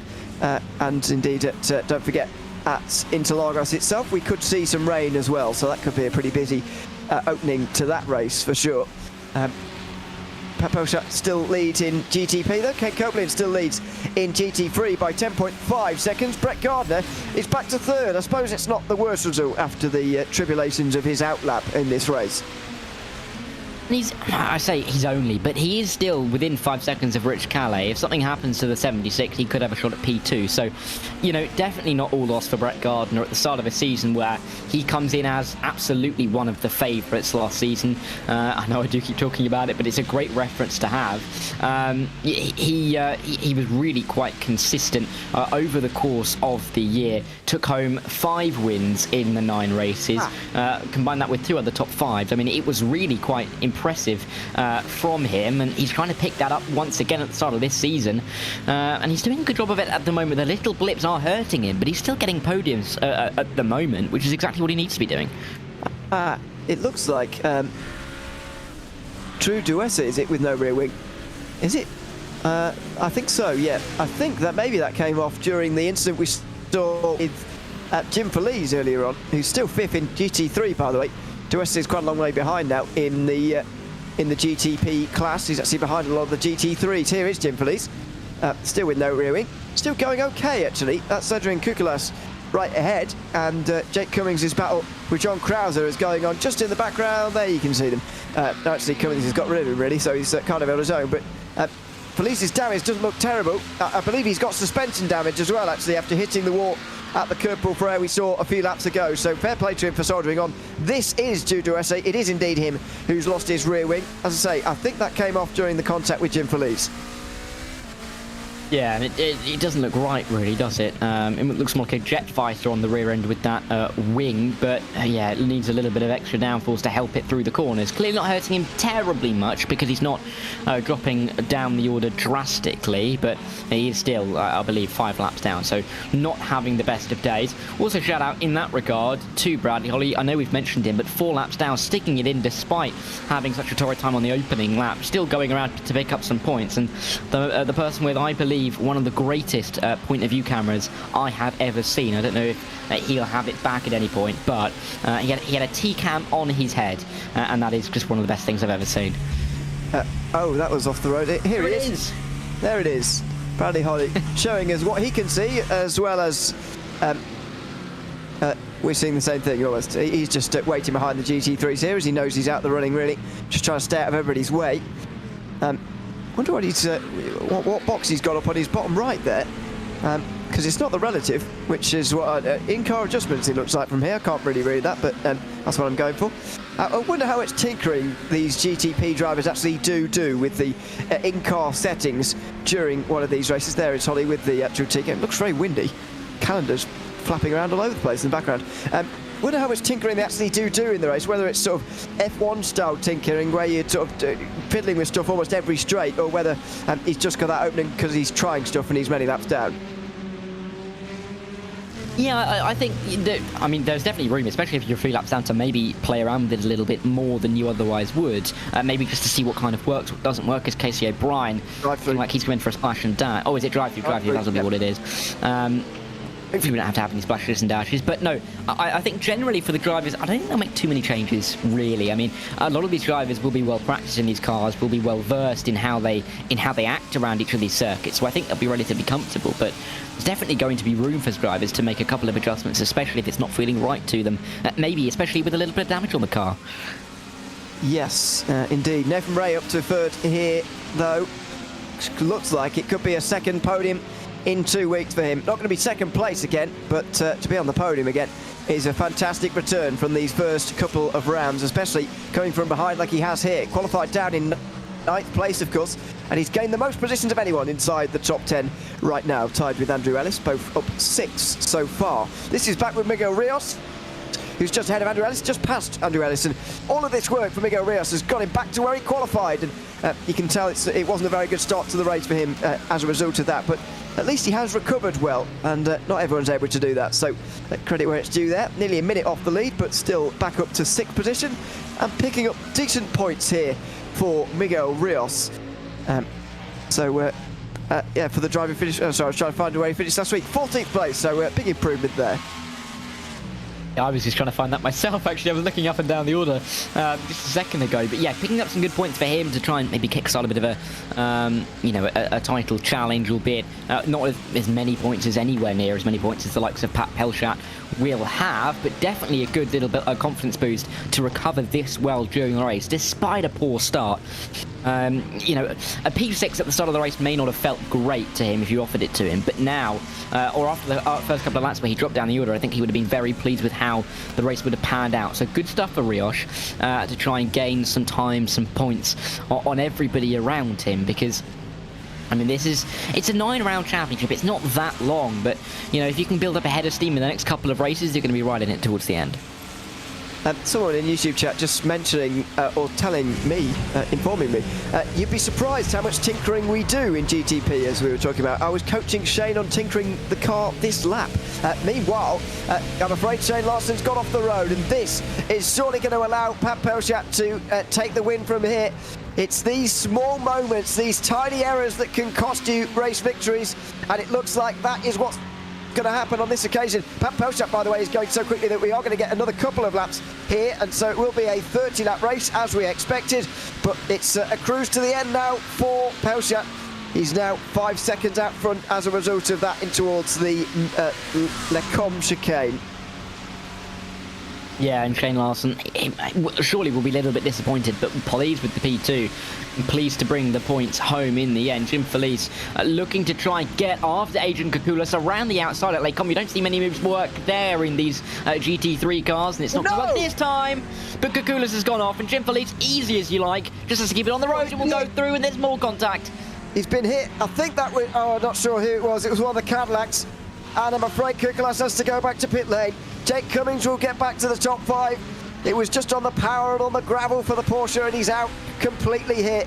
What a shame. And Pat Pelchat will be pleased he wasn't a few seconds further up the road, because he could have been involved in it if he was a bit closer. It looked like Barry Cochrane, actually, who went past him, hit him. I wonder whether he's got any damage. This is what happened to go. I mean, did he get in the gravel? I'm not sure. He certainly got on the power, and then got on the power in the gravel, tried to get back going. Cochrane couldn't really avoid him, and this is what he saw. That's not great, I'm afraid, actually, from Kukulis. Should have taken a lot more care with coming back on the road, and Cochrane has destroyed the front end of his Cadillac as a result. Yeah, so gutting for Barry, and that. I mean, again, when it's not your fault, I mean, what can you do? It's because, and especially so close to the end of the race, that's basically their race is run now. There's no way to recover anything that they've lost, but it is a gift for drivers around them, like Jake Cummings back inside the top 5, Tony Costello now back inside the top 6. So, you know, some drivers, you know, they may not be pleased to see their rivals get hit off the road, but they'll be pleased to gain the extra couple of points. But yeah, gutting towards the end of a race to have the incident like that, where you could argue that maybe a couple of drivers need to hold their brakes a little bit more, at a difficult corner to get round as well. This is in towards the final chicane for the 8th place battle in GT. 7th place in GT3. Of course, they've all moved up one. Adam Ostrich now in this position as they see the white flag here. Joey Costello just behind, and Eduardo Aguiar in the 9th position, 3rd in this group. It's Porsche leading, Ferrari leading Corvette out of the opening corner, down the hill in towards Eau Rouge for the final time. Pat Pelchat still leading Shane Larson, and now by an even bigger margin, 6.7 seconds. And so these battles now are very much in their final throes. Pelchat laps these 3, so they will have taken the white flag there, but more importantly, they'll know this is their last lap for absolutely sure now, because Pelchat overtakes them. Ostrich now will have to defend one final time from Joey Costello, who looked to the inside there, but he didn't quite go for it into the chicane. Oh, maybe he did. Ooh. Was that Ostrich going wide, or was that a move from the Ferrari? Not sure, but it certainly resulted in a gain for Costello, who's now in 7th place. There's no running 6th and 7th, but it's not over yet. Aguiar's loving this battle. He's getting back into this fight for P7.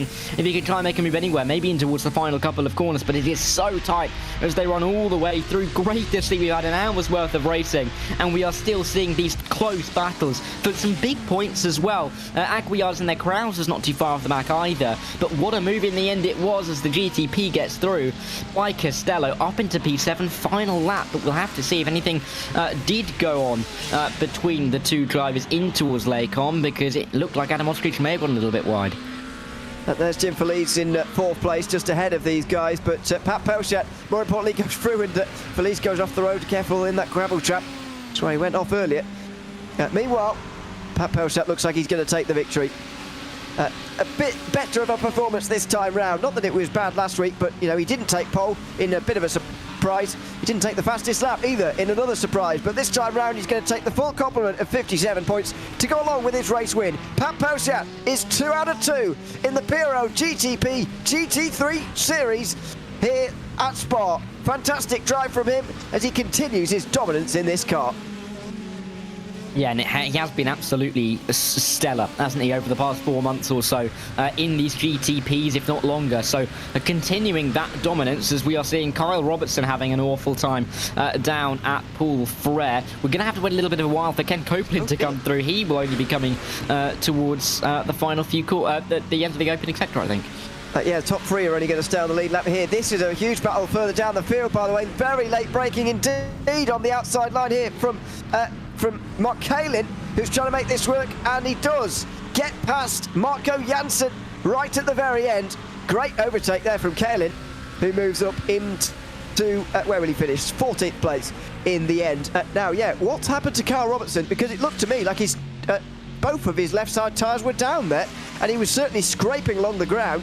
So a good race overall for Robertson, I'm afraid, has turned into not a great result because of this late crash into the curb Pool Frere. What happened to him here? He's got nobody behind him. He's just in the gravel. Tried to save it, couldn't quite do it. Hits the wall side on, and his left side tyres, are completely destroyed. Yeah, you wouldn't feel comfortable in your own car if you were turning the wheel that much and it was responding with that little enthusiasm. So Kyle Robertson clearly, gutting at the end of the race, but then again, there wasn't too many positions he could lose, so it was somewhat damage limitation from him. And he still, I believe he still finished in the race. Yeah, P17 in the end, ahead of Jacob in P18, but none of them have got close to this man today because Ken Copeland has been just survived everything that's been thrown at him. He has indeed. Ken Copeland was decent 1 week ago, 2nd place and challenging Michael Brooks. This time he's not the challenger, but he's the one to be challenged. Ken Copeland wins at Spa in the GT3 Series in the end by 10 seconds. It's going to look comfortable. He's going to have a championship lead. And what a great start this is for Ken Copeland. 2nd last week, 1st this week. Pat Pelchat, though, is the overall winner here in GTP ahead of Shane Larson, who couldn't quite get there in the end. Nathan Ray joining them on the podium after gaining 6 places today. Edwin Onofre and Chris Stewart round out the top 5. Miguel Rios recovered to 6th after early issues, ahead of fellow Cadillac Andrew Ellis. Butcherdini, Nicholas Schwartz and Devon Young round out the top 10. 11th was Casey O'Brien, who was running inside the top 5 at one stage. Darren Roy started from the pit lane and recovered to 12th. Neil Alexander was the final driver in the top, on the lead lap I should say. Barry Cochrane was a lap down after that late crash. Bradley Holly with that early crash finished 15th and 4 down. Drew Duesse lost his rear wing at a point earlier on in the race and finished 16th. Brandon Wilson and Jeff Carollo didn't get to the finish. In GT3, Ken Copeland wins by 10.4 seconds ahead of Rich Calais and Brett Gardner, who will be bitterly disappointed with that spin at Radion to cost him the win. Jim Feliz and Jake Cummings round out the top 5 with Tony Costello 6th place, joined by Joey Costello, the first of the Ferraris, in 7th. The first of the Porsches was Adam Ostrich in 8th. Eduardo Aguiar and John Krause rounded out the top 10. Sean Stecker was also a lap down, as most of the field were. Matthew Maturo was 12th ahead of Evan Henneman. It was Mark Kalin next with that late pass on Marco Janssen into the bus stop chicane. Dan Elgin was behind them in 16th. Carl Robertson with that late crash finished 17th. He got to the line though just ahead of Jacob Van Spange, Peter Moller and Sean Murphy. Let me get to those drivers, most of whom had issues. TJ Yankee a couple of laps down. Adrian Kurlakash with that late crash 3 laps down. Chris Long and Bowie Searle were 4 laps down. Doug Evans and Ian Brown 6 down. Mark McDonald, Nicholas Conda, Michael Brooks and Miles Brown all failed to get to the finish. Well, let's have a chat with Pat Pelchat after another great victory. Welcome in, Pat. Good to have you with us again. Like last week, it was nervy for a long time. You were under pressure for a long time as well, but you come out with a victory relatively narrow in the end. How are you feeling after that one? And how nervous were you during the race that you were going to be under fire in those final 20 minutes? Man, he was shooting me with a machine gun. To be honest, it was not easy. I had some front end damage from clipping Jim. I think Jim crashed in a no-name and getting into Puhan. He was a bit out of place, and I was trying to make the outside, but I think there was a lot of netcode involved, so I'm really sorry if he hears this. So, but yeah, I had to deal with some damage at the end. Man, Shane had some very good pace, and yeah, I was under pressure all the way. How different was this week to last, and how different do you think it's going to be to next week? Because I would say Mosport and Zolder are the two tracks in this calendar that my eyes widened at when I looked at the calendar. I thought, goodness me, that's going to be busy. Here at Spa, it's a bit more, multi-class friendly, I would say. But just how different is this week going to be to next, and how different was it as a driver to last?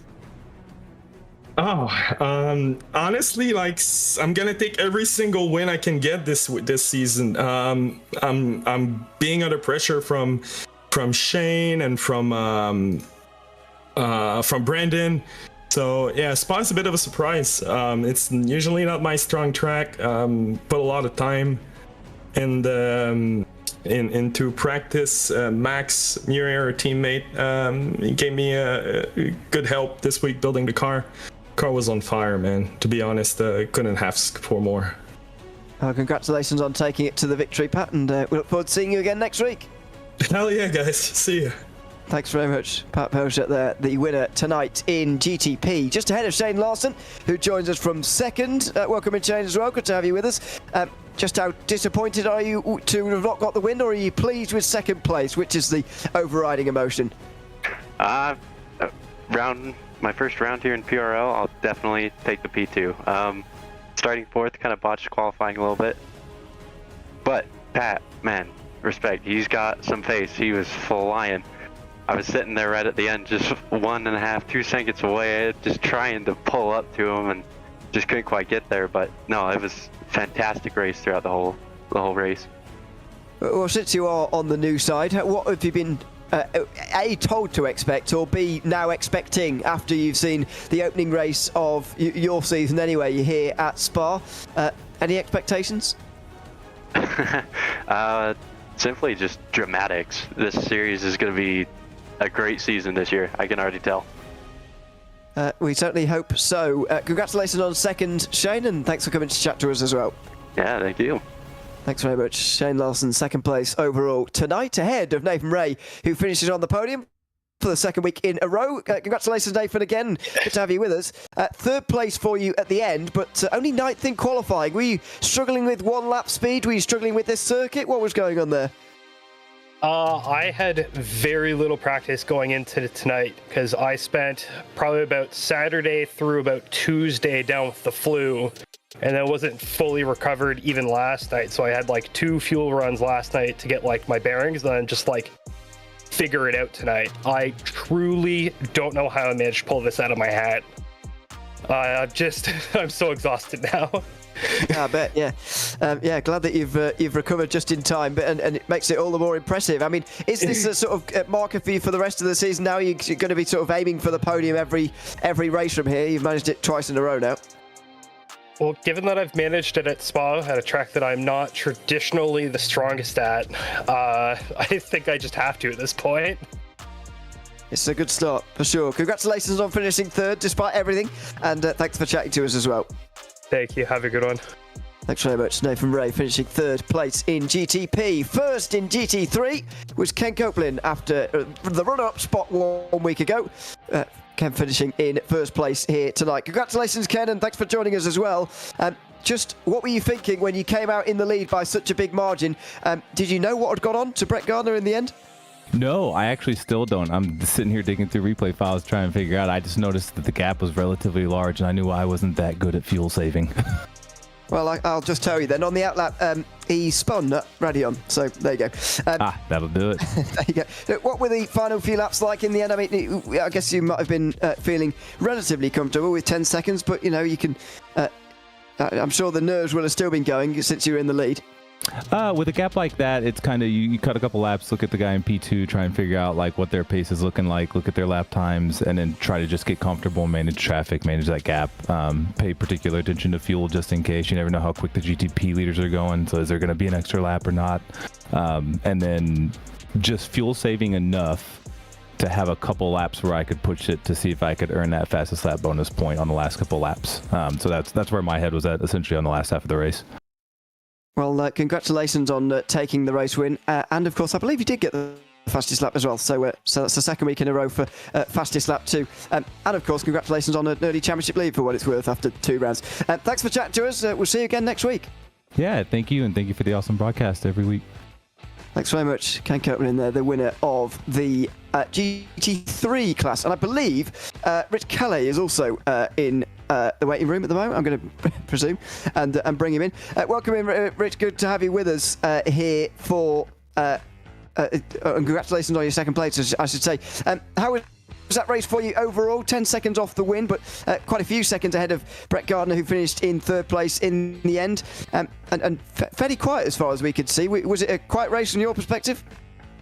Yeah, I mean, it was pretty much just driving, trying to stay out of the GTP traffic and avoid that chaos and keep the car moving forward at all times. What's this do for the rest of your season now? You obviously weren't in the podium places 1 week ago, unfortunately, because you weren't here. But we can chat to you now about your expectations. What are we going to see from you for the season? Yeah, last week, Hurricane Helene came through. We're in Tampa here, so shout out to everybody kind of going through that. Hope and pray for the best out of those people. But yeah, I mean, hopefully more podiums. Got a lot of work to catch up to first place. Was quite off the pace there, but yeah, had a strong second stint coming out of the pits there. Managed to keep that gap right around 4 or 5 seconds. But yeah, staying out of the way. That's pretty much been the key, but I hope to be back here quite often. Yeah, hope to see you again. Second place, congratulations for that, and thanks for chatting to us as well. Awesome, appreciate it, guys. Have a good one. Thanks very much, Rich Kelly there, second place in the race. And unfortunately, Brett Gardner's not going to chat to us, I don't think. He probably is a little bit disappointed after finishing 3rd, although it's still a good result for him and his second 3rd place in 2 rounds. Looking at this calendar, Darren, the next race is, as I said before, I've said it many times, in fact, Zolder, the one that I really circled at the beginning, thinking this could be a very interesting one indeed. Same time, same place next week. It's we're going to have to be ready for it, and so are the drivers. Yeah, it's going to be a challenge, isn't it? Not a circuit that many drivers may often go to as well. So, not least that it'll be narrow, not least that it would be difficult to do this kind of racing in. The fact that the drivers may not be too familiar with it as well might make it quite an interesting night. Really looking forward to it, and really hope it actually happens sooner than it actually will. Good point. We will be back again this time next week from 9 p.m. Eastern Time for more racing from the PRL GTP GT3 Series. A couple of nights off for us here on RaceSpotTV as far as PRL action goes anyway. And we will be back Sunday night with the Cup Series action from Talladega. From myself, Ian O'Leary, Darren Thacker and Hugo Louise behind the cameras, it's goodbye for now. We'll see you again on Sunday.